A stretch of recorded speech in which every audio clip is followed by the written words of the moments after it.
something I would have liked to see Asakura do was use a lot more feints on his feet.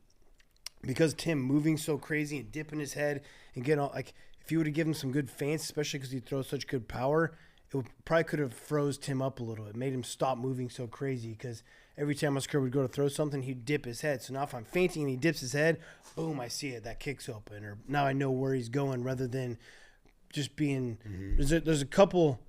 I think there's 3 fights on this where I would have seen, I'm going to break them down every time, where I would have seen a lot more feints. And I feel like a lot of fighters don't use their feints the way they should because it's not scoring you points in the moment, right? And it takes a lot of energy. Using feints all the time, moving around, feinting and psyching a guy out and setting up traps takes a lot of energy, but it's not scoring you points while you're doing it. It's you're playing the long game. I'm doing all these feints to set a trap up so I can knock this guy out later, and a lot of fighters are afraid of either getting tired, they forget to do it. I don't know, but I'm telling you right now, there's a theme, especially to this card. There needs to be more feints going on to set your opponent up and always kind of out-tricking them. Like, that's why I like watching tape. It's like watching the way people fight because my feints are going to, it's like reading a book. Can you walk me down, because Rampage, when you were boxing, I actually remember you doing this. You were letting people kind of hit you. You were kind of like, not waking up, but maybe practicing your defense, but you were really good at timing. Like you were practicing timing with Coach Yogi, or he would like hit you on your right hand, then you would throw a left, like just the drills you would do.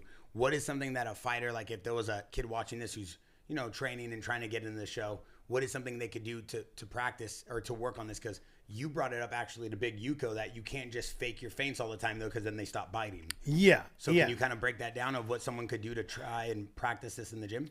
Yes. So you can't just over feint and not actually throw anything because then your feints don't mean shit. And now I'm not going to believe your feints, right?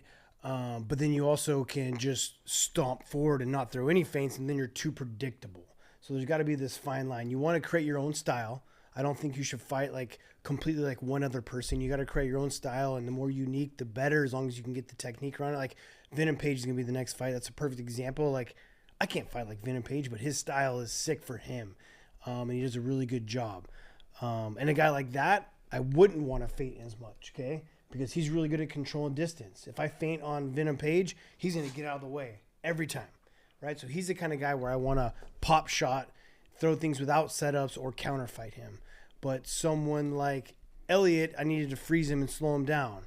There's going to be a fight where Aaron Pico should have been doing some feints because he's just kind of stomping forward and being aggressive with 0 feints. Great technique, good boxing, looked amazing before he got caught.